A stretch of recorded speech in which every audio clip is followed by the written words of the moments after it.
Welcome back to Family Gamer TV, and we've been looking at Big Hero 6. As you can see, we've got various Baymax characters up running along the top, but we've got a whole host of more characters and figures to look at. First of all, a bunch more of versions of this Baymax figurine. There are these posable, articulated, punching minifigures with various different actions, and then there's the Baymax version of that, which we'll be looking at.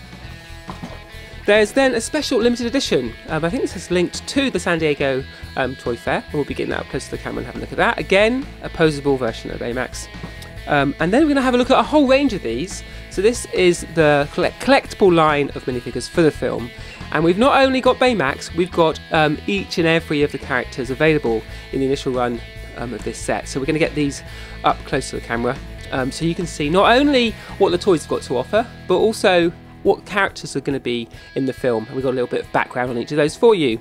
So first up here we have Baymax, who is voiced by Scott Adsit, I think you pronounce it.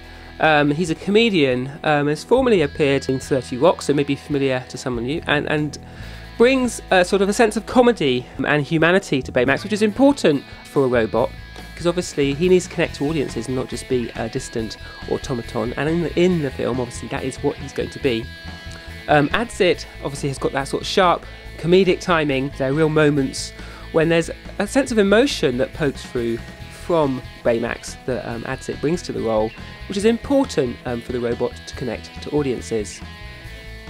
So then we have our star of the show, who I always want to say is the hero of the show, but then I go on to have to say he's called Hiro, unless I'm pronouncing that wrong, which I could well be. But anyway, here is the companion character for Baymax. He's the little boy that Baymax is looking after.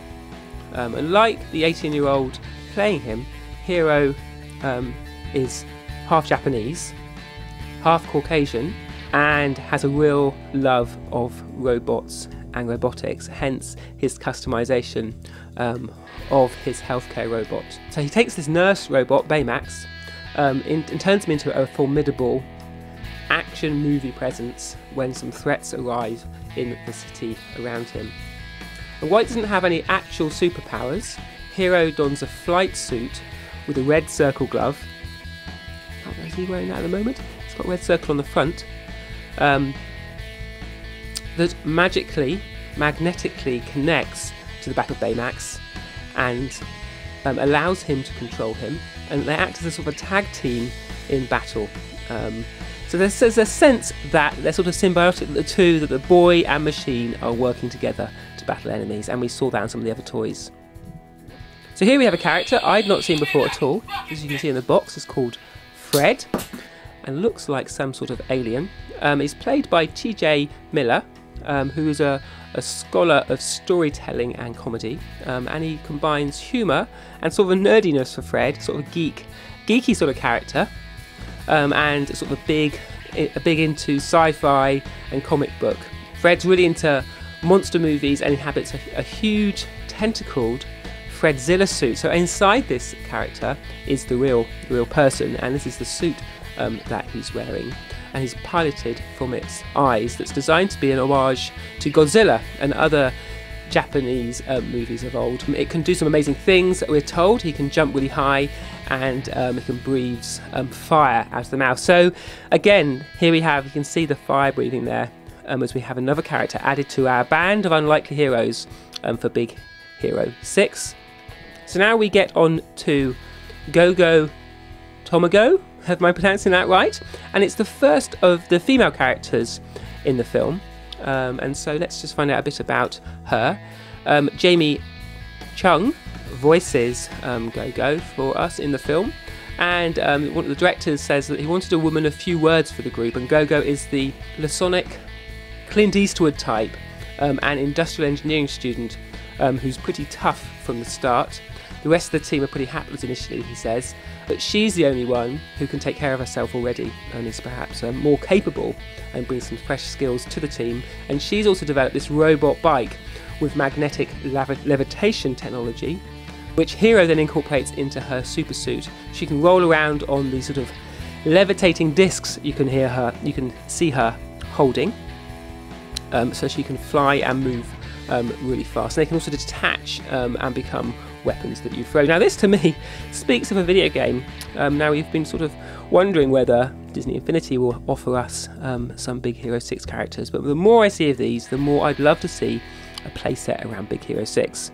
Now we have another character, female character, Honey Lemon, maybe slightly more Disney in style, sort of hourglass waist, long hair, doe eyes, a little bit, not quite so keen on that sort of characterization for female characters. And also she seems to come with a handbag.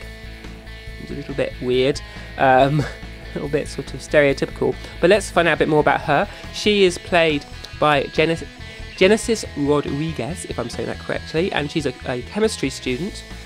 She is essentially the glue that holds the group together. So something of a mother figure. So again, we've got a bit of a stereotypical thing going on here.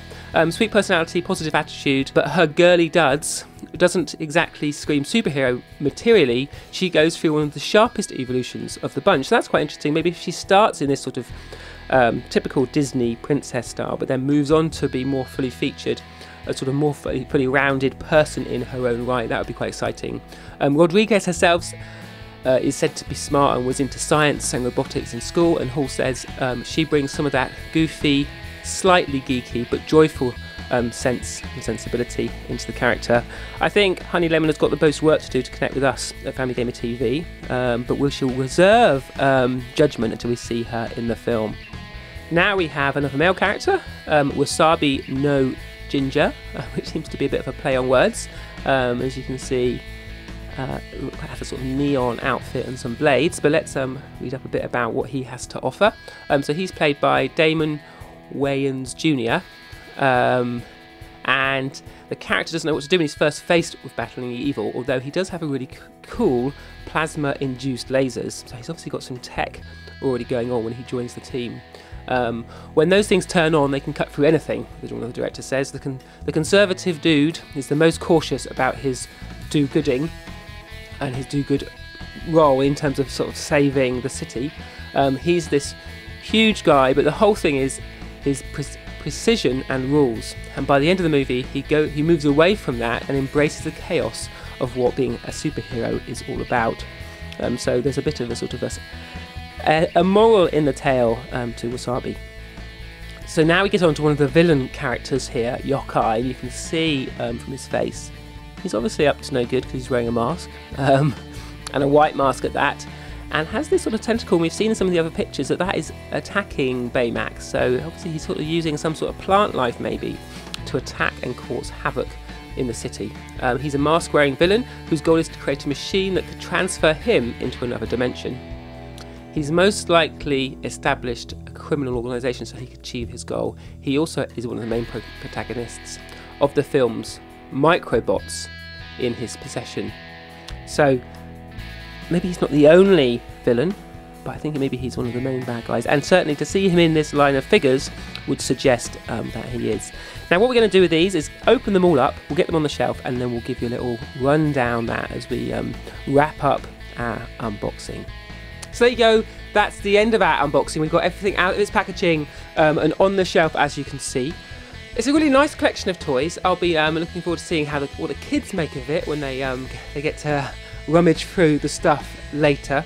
But for me, it brings real sort of memories of Star Wars figures, particularly the articulation and the style of some of these collectible minifigures. I also like the bigger ones, you can see down the end, that remind me of Buzz Lightyear toy that my kids have got for Toy Story. So it's interesting to see how this thing's coming together. But again, how much information we've got, how many toys we've got, long before we know all that much about the film. So my kids are going to be encountering these characters first and foremost via the toys, as I think many will, and potentially via the video games like Disney Infinity, rather than via the film itself. So I think what you need as a family is that whole experience though. So until we get to November and we get to see the film proper, it's hard to make a sort of a clear judgment quite what the whole experience is. And until then, we'll be making up our own adventures for Hiro, for Baymax, Fred, and the rest of the team here. So I'd love to hear what you think. Are you looking forward to Big Hero 6 in the cinemas? Are you looking forward to some of these toys? What do you think is the best one? Which ones would you go for at retail? Let us know in the comments. Do subscribe to the channel because that means we can let you know we have more information on Big Hero 6, any news of it coming to video games and what that angle is. Subscribe and then we can drop a note in your inbox when we have our new videos up. But for now, that's all we've got time for on Family Gamer TV.